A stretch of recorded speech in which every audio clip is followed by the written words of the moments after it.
Hello and welcome to another episode of the Top Podcast. This week we will be discussing episode 8 of Alien Earth. As always, the show is rated TVMA, so if you are a young, as in under 18, please seek parental guidance before continuing. If you are above 18, this show handles some very graphic subject matter, so viewer discretion is advised. As always, I'm Michael, joined by my good buddy Dan. What's up, guys? And Hot Kyle. Hello, everybody. And Alien Earth Season 1 is finally complete, and I do not have the closure I wanted.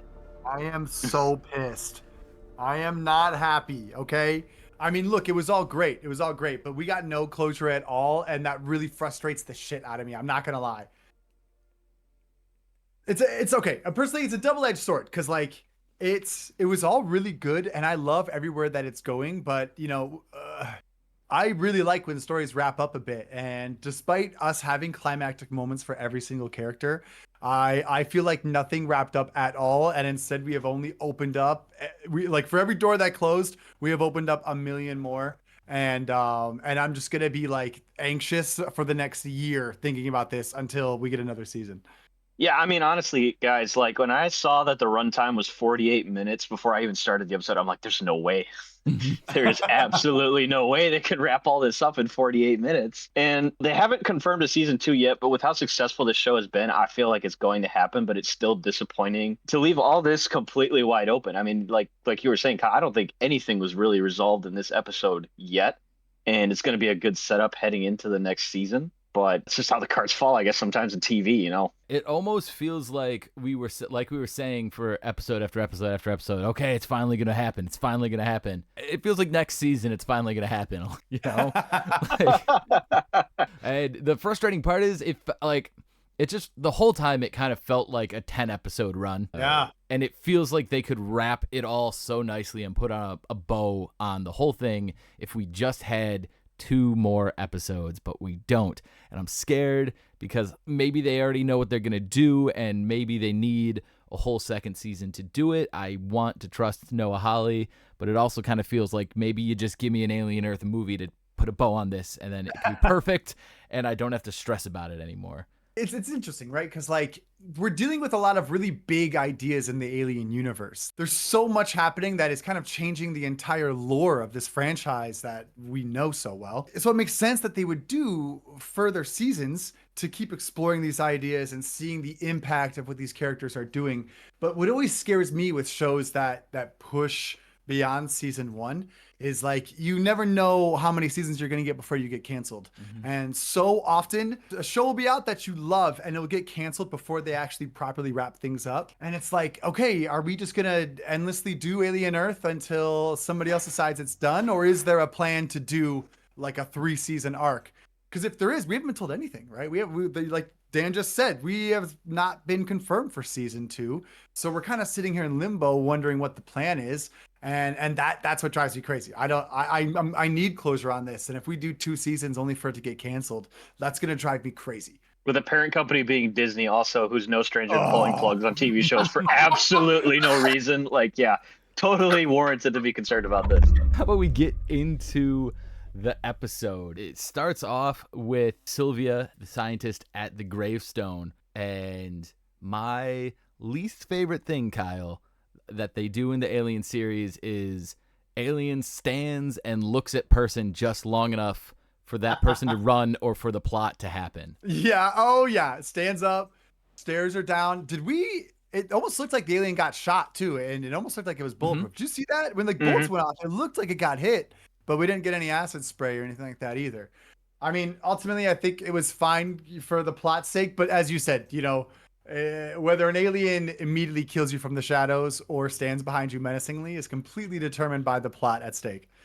But I kind of liked that we got to really sit in the vibe of an alien on our planet adapting to the forest. I think the green shading on its skin is because it's evolving to the greenery of Earth. And so I really liked the whole setting of Neverland at this point, right? I feel like some time kind of passed. I don't know if it was a few days or a week or what, but like you know, you see dead bodies everywhere. You see that this alien has been hard at work killing people where they can find them, that Marines are out there hunting for him and teams are never coming back. Like, I like that the episode kind of drops us into a whole new environment where nobody is safe and everybody is kind of split on their own little islands in different parts of the setting while this xenomorph is running amok, just terrorizing the island. Yeah, that whole opening sequence, and I mentioned this in Alien Resurrection. It took me back to Jurassic Park for a second with like the raptors running loose on the island. Yeah. Like, it's also very jarring to see a xenomorph in broad daylight. I don't know if you guys thought of that, but like I feel like this is the first time that we've really gotten to see one moving around just like nonchalantly, not in the shadows, not in a vent or something like that. Yeah, the whole thing has a different feel to it, but it's really good. It's a really good feel. I like the jungle. It almost has a bit of a Predator taste to it. Hmm. From there, we go. they lock her in a room, and they're like, "Oh yeah, you'll be safe here," which is one of the funniest. Like I didn't laugh at the time, but the second I say it, I'm like, like I know it's just because I have like series knowledge or whatever, but oh, you just know that's not going to end well, and it didn't end well in the way I thought it wouldn't end well, but it did not end well, which brings us to our Lost Boys and their time in the cage. It kind of felt like the Breakfast Club on demented steroids to me.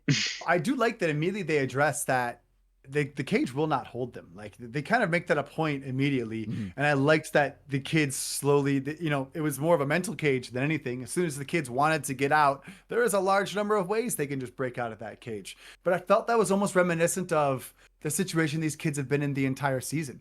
They are the most powerful beings on the island. The company or any of the humans around them don't actually hold any real physical dominion over them. It's all been a mental cage. And finally, now they are all, after all this trauma, breaking free.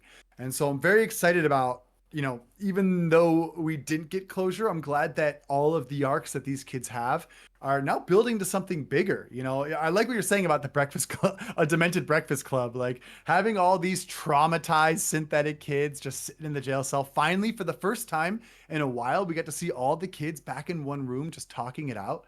I did really like that, and I was uh, I was blown away by the editing in the beginning because, you know, as an editor, like I found that this show was completely blew me away in so many regards to the editing. But in the beginning of this episode, you're just seeing their faces in the prison cell, and with these quick flashes, you're getting these quick momentary flashes of scenes that have happened, and that immediately tells you what each character is thinking about and what they're stewing on. And I feel like in the beginning there was a while there where nobody was saying any words, but we were just getting this imagery that was flashing to show us all the like kind of like the weight that was on all of these kids' minds as we lead into the episode. It was absolutely brilliant. Um, but so yeah, what we had all the kids in one prison cell, and then I love that in the other they throw Wendy's brother and the cyborg, who have no right to be in the same room together. But I imagine they're limited on prison cells. So, I mean, Dan, what'd you think? I really like the analogy that you used, honestly. It feels like a coming of age almost, like this moment where the kids finally realize who they are. I think Wendy said it really well. I'm not Marcy, but I'm not Wendy either. Mhm. I'm something in between. And it real Yeah. feels like all the kids kind of came to that conclusion by the end of the episode where they're like, okay, we're not who we were, and we're not who Cavalier wanted us to be. We're something else, and we're going Yeah. to own it. Yeah. And boy, did they own it, man. Yeah.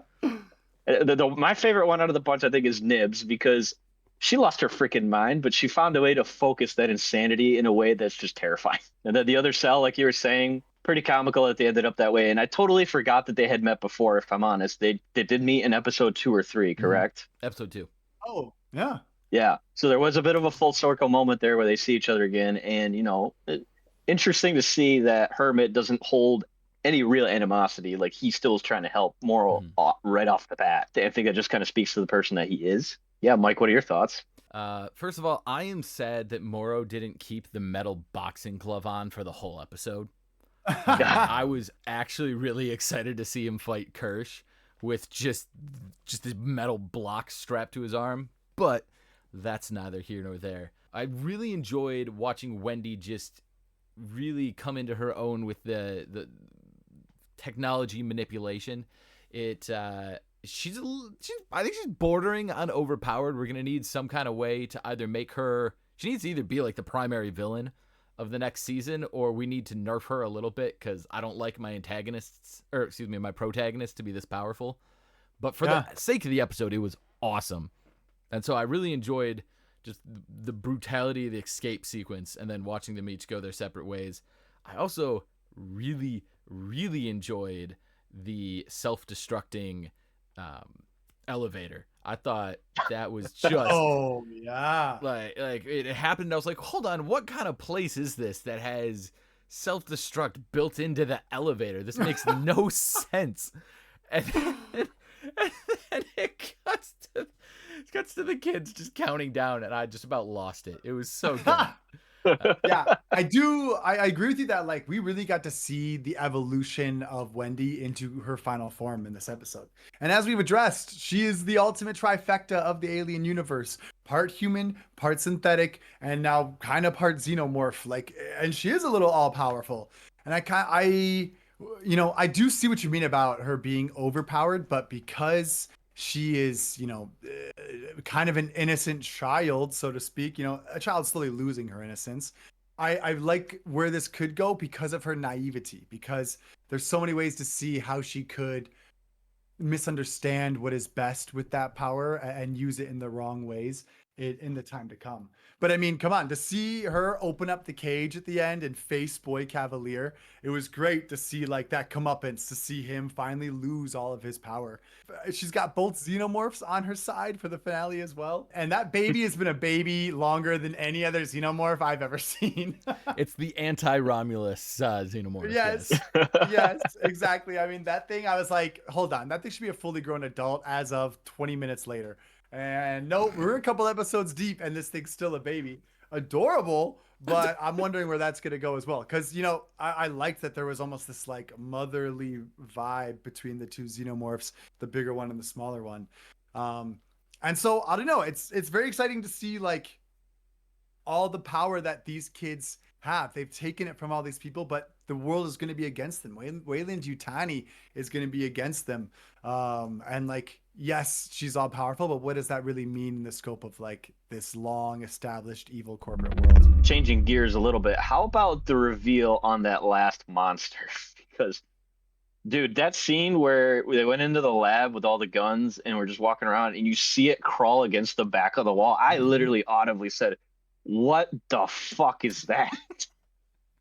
It was like a starfish that almost looked like I don't know, like those tarps that you hold up in elementary school, except this thing can eat you and it hangs from the ceiling. This thing delivered on everything that we were expecting. Like, we kind of figured it eats people or maybe hangs from the ceiling and draws them in, but that is not a good way to go. I personally didn't think that character warranted dying in the way that she did, but it was a cool effect, I guess. Mike, what do you think? Yeah, I didn't. It was definitely different in appearance than I expected its final manifestation to be, but I really, really did enjoy just how graphic the overall effect was. And when it took that last extra bite and it kind of pulled her up a tiny bit more, it was bone chilling. And it felt at the time, I remember feeling like, this is it. It just kills somebody and it was cool, but that's all we get story-wise out of this. But it doesn't have to be more than it was, because we have a season 2 now and it's still a force that's out there. And so instead of it being an exclamation moment for it, it was really just an introduction moment. And it does kind of change the way I have to look back and view all of these creatures. Really just it and the Fly, because I expected them all to be part of this total chaos that wraps up the season, and we're not really wrapping up the story, so that's not going to be something that happens. I agree. I don't think the character necessarily needed to die a horrible death, but for the actress, I am kind of excited, because I think one of the best and most exciting things you can do is die on screen. And to be forever immortalized with the introduction of this monster, that's pretty cool. Yeah. Yeah, I'm just shocked that it moves like that. I mean, we only saw it stationary for a long time, and I figured it was almost like a plant, something that stayed in place. But to see it kind of launch itself onto the wall like a starfish to get to where it Hmm. needed to be, that made it so much scarier. I thought it just waited for stuff to come like a Venus flytrap, but this thing could actually come to you and then get you. And I think my favorite part, I mean, yes, the death is awesome. It's gory, it's fucked up. But I love that after it kills you, you just hang there and you're just like dangling from the ceiling and it gets to slowly digest you as it sees fit. Regarding the Marine character, look, I she's a cool character. Like I like the vibe, but after all those Marines jumped on Wendy and her brother, something broke in me, just like it did in Wendy. And I'm kind of like, fuck the Marines. They all deserve to die. Like I'm so pro kids. Like I'm so on the side of the hybrids that anybody that stands against them deserves to die. I know she's following orders and doing her thing, but whatever. You're now fodder for all these aliens. Like for all I care. Speaking of the lab, though, like that's where the fight between Kirsch and Morrow took place too, isn't it? Mhm. Yes, it Ooh, is. That yeah. was a really good fight, and I think that it lived up to the billing. I know we were talking about who was going to win on that one. That one felt like a double knockout to me, if I'm honest. I know Kirsch got knocked down first, and then he got bailed out by the kids. So, like, who actually won that fight? I mean, probably Morrow, but neither of them actually came out on top per se. So, still a really cool sequence, though. I think that I was a little disappointed that Kirsch just kind of got beat up as bad as he did towards the end, but it was still pretty well done. What did you think, Mike? Yeah, I got to agree that there were no real winners. It was to quote the great Paul Blart, nobody wins with a headbutt kind of moment. It just both of them well and ultimately both of them lose. They have this Mhm. awesome cinematic moment. It was great for us the viewer. Yeah, I'm sure it was awesome to be a part of as the actors. And then they both just get mopped up by the boys. They come in there, and Kurt's like, tie him up. And they're like, that's a good idea. And then they tie Kirsch up. And just every time that the Lost Boys come in and mop up and finish the job, it's awesome. And it's just the right amount of like dark or like sarcastic, or in this case, even vindicating when Snively, I can never remember the kid's name, the Indian boy. Slightly. Yeah, when he gets to just, I personally, I understand now that he was under orders to bring him back to the cage. I thought he was about to just open up the container with the space tick and just shoot it into Morrow's face. Like, Oh, I thought nice. for sure, oh, this dude's about to just get destroyed. Yeah. But it was still really nice to just get that real satisfying pung to the head, and that's it for Morrow. He's in the cage. And who else? Oh, back to Sylvia, who starts in a cage, and it only gets worse. Kyle, that scene where she's staring out the window, and Curly, not her name, when she drops out of the air vent, like I fully expected the Yeah. xenomorph to. Whew. Yeah. I mean, well, let me touch on all that because I did love the Kirsch Morrow fight. I know we don't technically have a winner, but we have to like call spade a spade. Morrow won the fight. Kirsch only got out of it because of interference from the kids. So and I like that. At the end of the day, it came down to that human spirit, that thing he was talking about. Ultimately, Kirsch can only exist by his programming, whereas Morrow can use his human nature and human spirit in tandem with the strength of a cyborg. And I like that kind of being his edge. Though I am so glad Kirsch is not dead because he's my favorite character in the show. And I love that even as he's like, you know, quote unquote bleeding out for a synthetic, that he gives what strength he has to just lock up on Morrow. I felt when the boys came in, it hurt something in my soul that the boys tied up Kirsch. I feel like Kirsch has been nothing but good to those kids. He sees the bigger picture. He's not necessarily like completely loyal to Boy Genius. And I feel like Kirsch has been the closest thing to a father they've all had. And so for them to tie up Kirsch, I get it. You know, they're clearing house to anybody that isn't them. But still, I was like, come on, that he's an ally. He's a friend.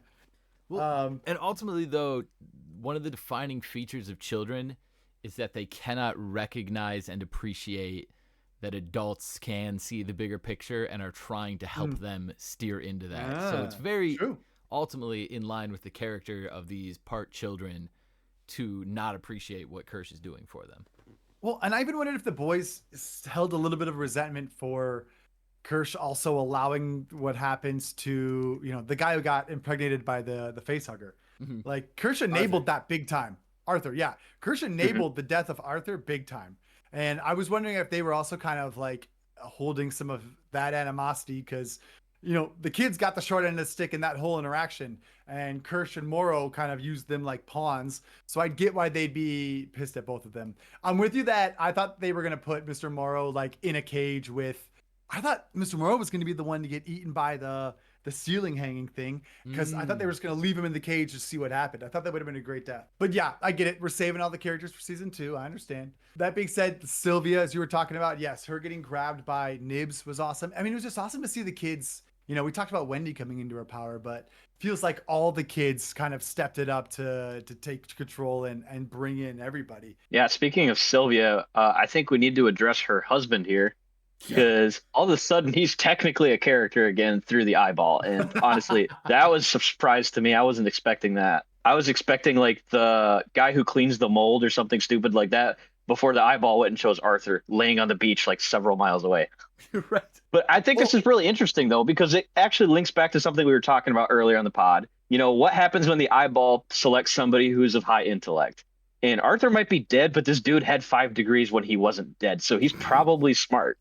So, like, what can the eyeball do now that he has Arthur as a host? It was weird because they opened they opened the episode on the pan over Arthur's body on the beach, and it tells that's telling you, hey, something's gonna happen here. And I just assumed that some way, somehow, he was going to become a zombie, which is essentially what's happening. And I still didn't peg him as the one who was going to have the eyeball in his head, which is crazy. But I'm really excited just to see that all play out. I'm hoping it's a symbiotic intellectual relationship, essentially, right? The eye is running the show, but maybe he can access the memory that Arthur has if Arthur still has a memory because he was dead and now his body is being controlled. And honestly, the question that Alien loves to ask of what makes you human, it gets real interesting if this eyeball, Kyle, is starting to inhabit the corpse of what was once a sentient human. Yes. I like where your head's at. I mean, I loved the whole scene where the brother was running from the eyeball and like going in and out of the cage. I thought that was all really well played out. And once again shows you that even though this thing's a tiny eye, if it's in the room with you, it knows how to get up to your eye and infiltrate your face very fast. Mm-hmm. I love the prospect of this zombified Arthur coming back through the eyeball, because I like what you're saying that this eyeball in theory could inhabit all of his memories as well. And when interacting with Sylvia, like, it could remember things with Sylvia. It could remember door codes. It could remember like things about the kids that it could use against them. And come on, the visual we're going to get of this zombified man post xenomorph chest burst walking around like covered in blood, like decaying before our eyes, is going to be a horrifying visual. And I like what you're saying. At what point, what matter of his humanity is left remaining after dying and then being repossessed all over again? We were wondering who Boy Cavalier was going to put the eyeball in and if he would put it in a smart mind. And I remember telling you guys, I thought he was going to put it in the bald guy right then and there. But lo and behold, we find out the bald guy is not human at all.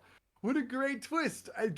Cool to hear some of Boy Cavalier's history, and that this old guy was the first synthetic that Boy Cavalier built, and that he used him as a figurehead to get the whole company up and running. Brilliant. I thought that was an awesome twist. Dan, what'd you think? It was a really good setup, honestly. Like, for me, when it clicked, like right around the scene where, I guess where the top comes off and you realize he's a robot, I'm like, oh man, like that's good writing right there. I really enjoyed that twist. What do you think, Mike? Yeah, when the story was first being told, I immediately jumped to Kirsch, and it kind of made in the moment it made it feel to me like their interactions made more sense. I was like, okay, I see the onion being pulled back, And then, very similar to you, Dan, right before he just like started wailing on Wendy, I was like, oh no, it's him. And it changed things going backwards. You go, oh, that's why he didn't just put the eyeball into this guy. He couldn't. He's a machine. And it almost made me think that you were supposed to think that was going to happen, and them making you think, why isn't he putting the eyeball in the bald guy? That was a clue. Like, I think that was just 4D chess at its finest. I think they were making you think something on purpose, with the actual goal being that you should be wondering why he isn't. And it reinforced my opinion of Boy Cavalier in this weird retrospective manner. The fight was really cool, and that's when Wendy pulls out just another freaking power, because why not just be able to blood bend a freaking, like, all the synthetics.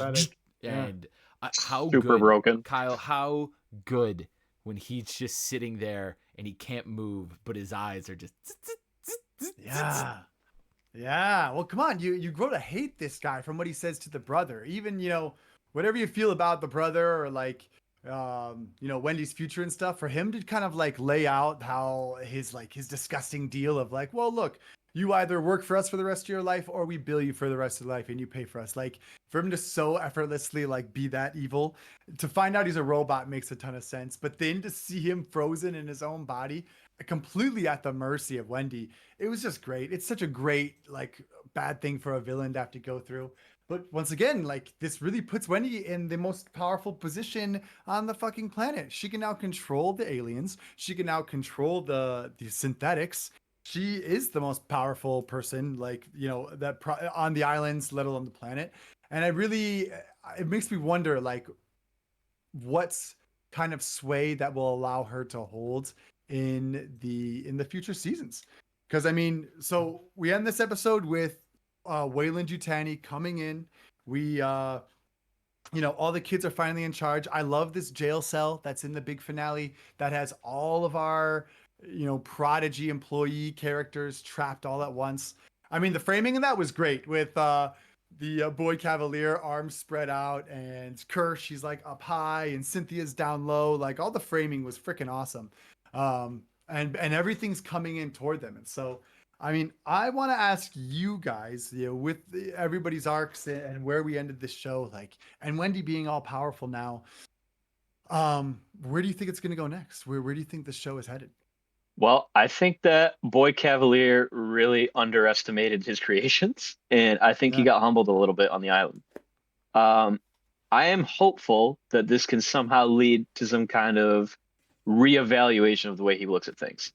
Does that mean that he's going to become a good guy? No, but I think that he might start thinking about how there are consequences for the decisions that he makes, and he can't just do whatever he wants. And it's also just reinforced by, you've got Kirsch here, who technically, I don't know if you want to call it works for Boy Cavalier, because he's a synthetic and he has to just report to him. But even he wasn't loyal to Cavalier 100%, I would say. Kirsch himself, that's an arc that I'm interested in seeing, just because, like I said, there's no loyalty clearly established here. He was looking out for the kids for a long time, and really, he seemed interested in the science to at least some degree. He wanted to learn more about these creatures, so I don't know if that's going to come back into play. Right now, his spine is broken, so they're going to have to address how to fix that. And Morrow's another one that's a bit of a wild card, because this is a guy who I don't think is just going to back down just because he lost on the island. I think he's going to try and continue his mission, and I don't think the cell is going to hold him for very long. Well, yeah, it seems crazy to think that the cell could hold them, because they said at the very beginning of the episode, when discussing the kids in the cell, and they're all the same cells, I imagine, that it's not built for holding synthetics. And yeah, he's just a cyborg. But somehow I don't think that's going to matter too much. Maybe I have to sit on it longer. My ability to predict season arcs is terrible. I'm not good at it. So what do I think is going to happen? I don't know. But I do think the things we know for a fact are, you got all these bad people to some extent or another locked in a cell. You have what has been set up as our team of heroes on the island, And then you have an entire Marine force coming from Weyland-Yutani.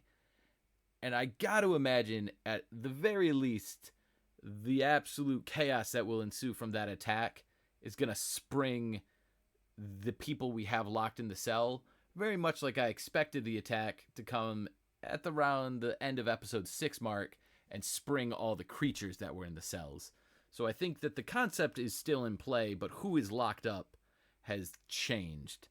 And so in terms of arcs, where people are going, I have no idea. I have no clue, and that's part of why I am so frustrated with the lack of closure, is because it doesn't even feel to me like I know where it's going, which is good writing. It's got me hooked. Of course I'm going to watch immediately when the next season comes out.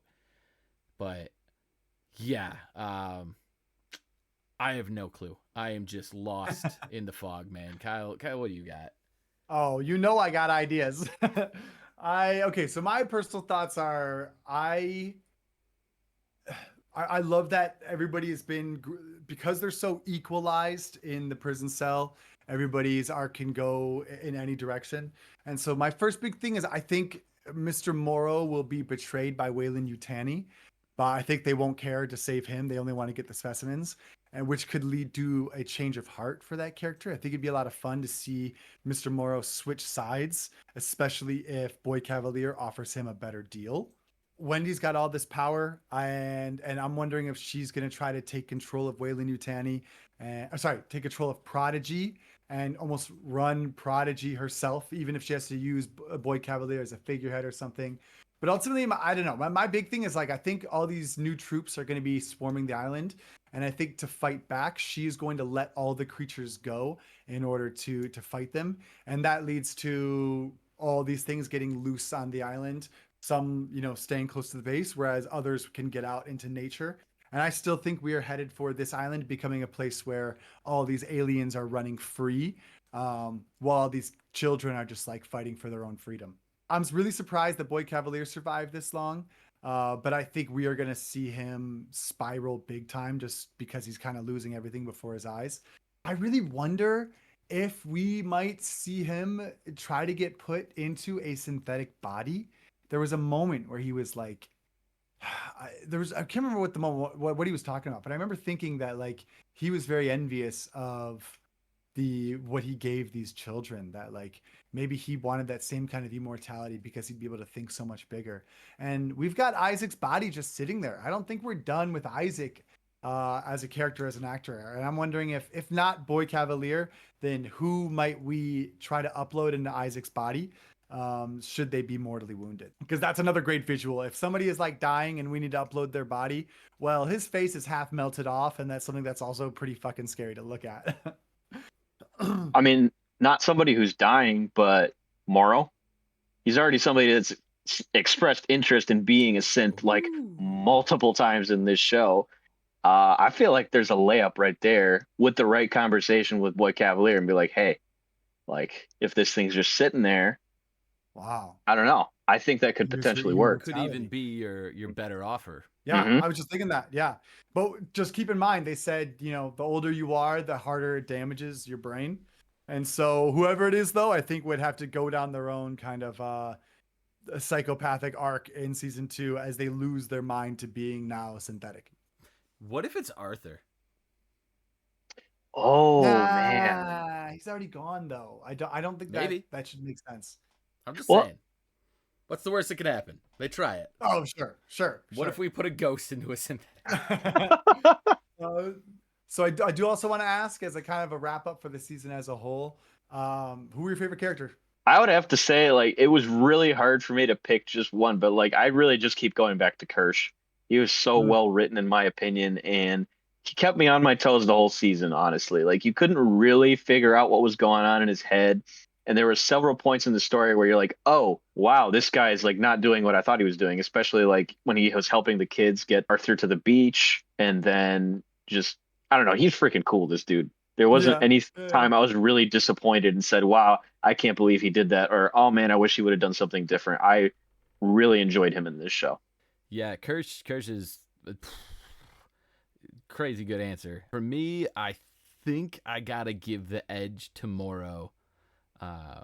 It's a tight race between the two of them. I think I just liked the dark bitterness of the character a little bit more. I liked the thinking for himself. I liked that he gets to be his own person, or he wants to be his own person, but he can't because everything doesn't even begin to cover the cost when a company gives you something, and he is in debt beyond what any of us can ever comprehend. I found that really cool, and I liked that we got to see him both on the island and in the flashback. I think that's really ultimately what did it, is we got to see his story progress in a way that was a little bit longer in scope than the rest of the characters in the show. Yeah, absolutely. I do. It's really tough for me to decide between those two as well. I do ultimately think I thought Kirsch was just. I thought his performance was spectacular throughout because you were kind of questioning his intentions, but I really like that at the end of the day he did stay true to just. It seemed like he stayed true to just being the best synth dad to these kids that he could be, and I love that he would get sassy despite it's still feeling within the realm of what a synthetic would say. You know, it was like he had all this funny attitude and personality, despite never feeling like he was acting out of like code or programming. Is Smee like the pure-hearted guy, that kid that never did anything wrong and was just the most beautiful soul? Yeah. That's the one. That kid, oh, that actor portrayed a kid so well. And he never had any bad intentions. He never tried to wrong anybody. He just wanted to exist and be a kid. And I gotta throw the biggest shout to that because he was like a bigger victim in this than anybody. He didn't try to do anything and had to witness and go through all these horrors. But I loved him. He was always so funny and just like, you were having a good time when he was on screen. I have to agree. That's probably my favorite kid out of the bunch. Just the little things that he does with facial expressions and just like the things he does with his hands. You just look at that like that's a child. Like I've said this before on this pod, but like, and I think Kayleen mentioned it once too. Is just whoever was the acting coach for this show deserves some kind of award Yeah. because bravo, bravo. Is there an acting coach Emmy? I feel like that probably doesn't exist. No, But they just give it all after to the this. I actors. feel like it should. Like, just incredible. Yeah, no kidding. Yeah, it's funny. I remember seeing an interview with Sydney Chandler, who plays Wendy, and she was saying that so much of like the training for this was both watching like videos of kids like interacting like in a preschool, like just watching kids interact with each other and how they move when they're not like afraid of, when they're not like, when you don't have adults around like impacting that, like how they move when they're completely free, combined with like combat training. And like she was learning karate and learning how to use a sword, and it was this crazy mix of like her body had to be in its most innocent state while also learning how to like be in an aggressive like offensive state. And so she said that clash like really helped define her character because in the body she was able to be that innocence but also be that like force of nature. So I thought that was pretty cool. Ultimately, it was just a fantastic season of television. Do you guys have any last comments you want to throw in before we wrap this up? Yes, absolutely brilliant. Obviously, we're all frustrated that we didn't get closure. But it's, you know, the show was so good all throughout that I'm not disappointed that there's more to come. So I loved it. I loved it too. Though, whew, they are drastically changing the face of the Alien universe. And with more seasons, I'm really excited to see how the impact of these characters and their choices are going to have a ripple effect on the greater world. Dan, what'd you think? Yeah, like you said, man, I'm excited to see where they take this. Clearly, they have more stories in mind here. They're not stopping at season one. But, you know, I don't know if you guys saw the interview Sigourney Weaver did about this show, but I think she said it best, man, is I can't believe this is TV. Like, this was phenomenally done for a television series. Like, this was movie quality stuff at times. And I was really happy with the way it turned out. Yeah, it's been a great season. Let us know in the comments what you think's coming next. Let us know what you think of the episode. Give us a like, give us a comment, give us a subscription, and stay tuned because Dan, Kyle, and I have some stuff in the works now that Alien Earth is concluded. We're going to do one more episode to wrap up the series as a whole, and then we're going to have some big announcements. So stay tuned, and until next time, peace. Something that is completely within their realm to do, especially with all the outside Xenos that they're dealing with. is bring in a predator. Who knows if they would take it there, and I don't think they should, but the fans online are already like, well, they brought in all these other aliens. They're already canonly in the same universe. And I think it's crazy, but it just might work.